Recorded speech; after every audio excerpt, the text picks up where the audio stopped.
This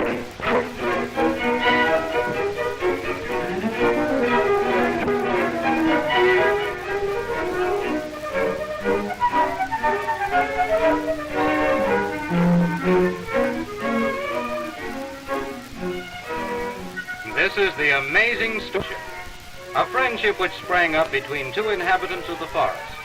One of these two strange friends is a beaver, shyest of wild things. And the other is Gray Owl, a Canadian backwoodsman who turned from trapping wild animals to become their protector and champion. His father was a Scot who married a full-blooded Apache Indian in Mexico. Gray Owl selected Canada as his country of adoption and became in turn a trapper, fire ranger. When the Great War started, he enlisted in the 13th Montreal Battalion. After being wounded twice, he was invalided back to Canada and took up his old life in the great North Country of Quebec and Ontario. He was appalled by the ruthless destruction of fur-bearing animals caused by the greed of get-rich-quick trappers. And of them all, the beaver seemed to suffer most. The tortures of the trap line, the destruction of dams and lodges, the relentless persecution of this intelligent and sensitive little animal all brought about a strong revulsion of feeling in the mind of Gray Owl. It was then he made his great decision. From that time on, the saving of the beaver from extinction became his life's job, and he's carrying on this work in the great national parks of Canada. The beavers are his friends now and welcome his visits to their colony. One little fellow in particular looks upon Gray Owl as his very special friend, and Gray Owl fondly calls him Little Talking Brother. The two are fast friends and have been almost as long as the little animal can remember.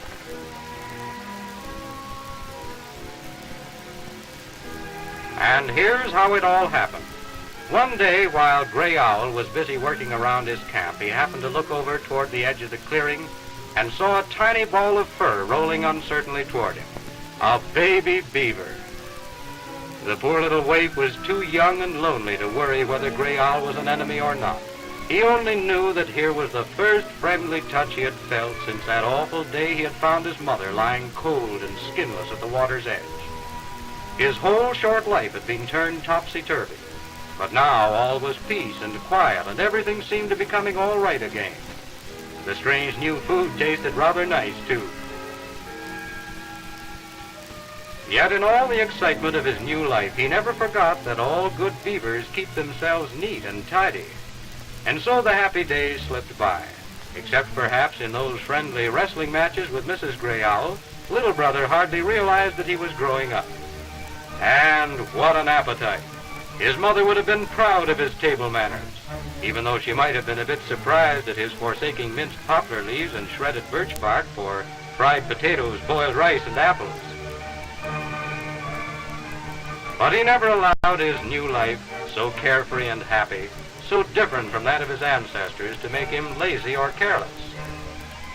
He was always very particular about his toilet.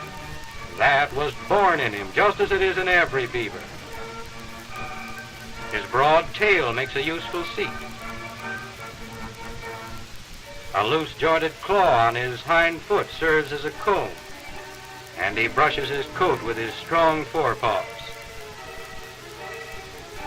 Now it happened one day as he sat there grooming himself in the warm sunshine that he looked up suddenly and he saw another beaver swimming toward him. Well, it was so long since he'd seen one of his own tribe that he was a bit shy at first, but the newcomer evidently wanted to make friends, and before long little brother was even offering him his food. The call of his kind was strong, and almost before he knew it, he was away with his new companion. As a matter of fact, this was what Gray Owl wanted. He wants the beavers to be his friends in their natural life. He has no desire to domesticate them or turn them into pets.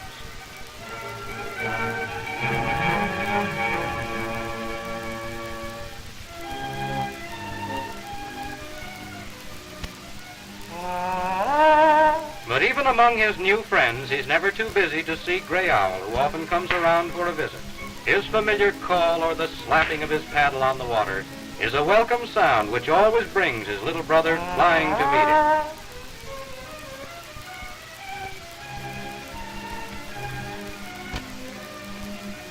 He knows well that there will be some favorite tidbit of human food for him in the bottom of the canoe, some morsel which will remind him of those happy days when he was growing up in the Gray Owl household.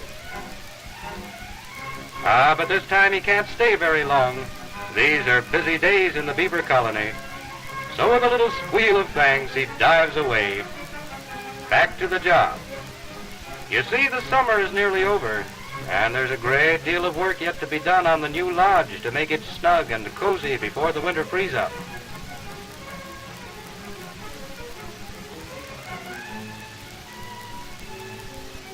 Wood has to be brought from all directions. Sometimes he has to go far inland to find just the kind that's needed. And then it all has to be dragged piece by piece to the new house, and there prepared for building purposes. And it's hard, steady plugging. A beaver lodge under construction is no place for loafers. But then no beaver was ever known to be a loafer anyway. Usually there's a great deal of carpentry work to do before the material will fit the place it's needed for.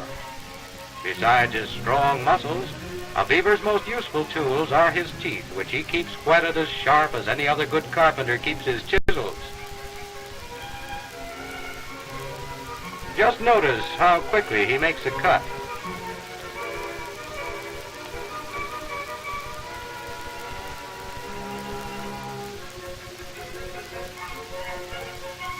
It's a matter of seconds, not minutes.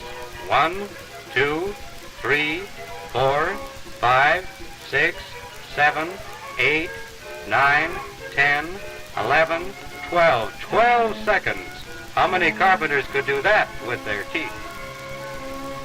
From time to time, he runs over to see his chum, giving him a friendly little nudge and standing by to help with the heavy timbers if he's needed. There's Gray Owl. Let's go over and say hello. So away they go together because his chum has learned to love the tall Indian just as little brother does.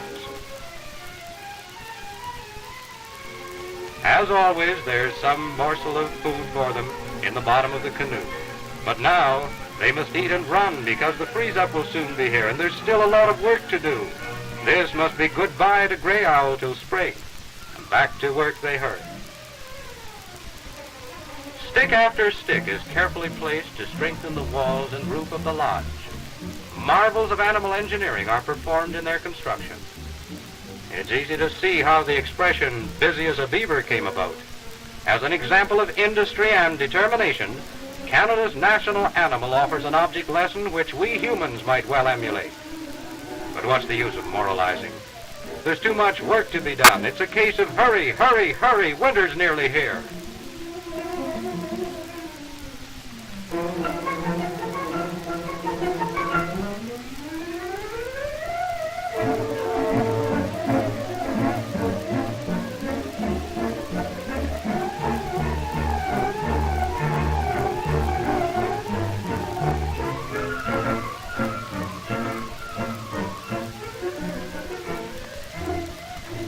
After the carpenter work is done, plastering begins.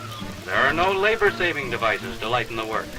All the mud which will bind together the framework must be carried up an armful at a time and then packed down hard. Plastering, by the way, is done with the front feet and not, as is sometimes supposed, by the tail, which is used only in swimming. All day long it's up and back, hurry, hurry, hurry, winter's nearly here. Gradually the walls become almost as solid and hard as stone, able to stand against floods and ice, and so that neither wolves nor other enemies can disturb their repose.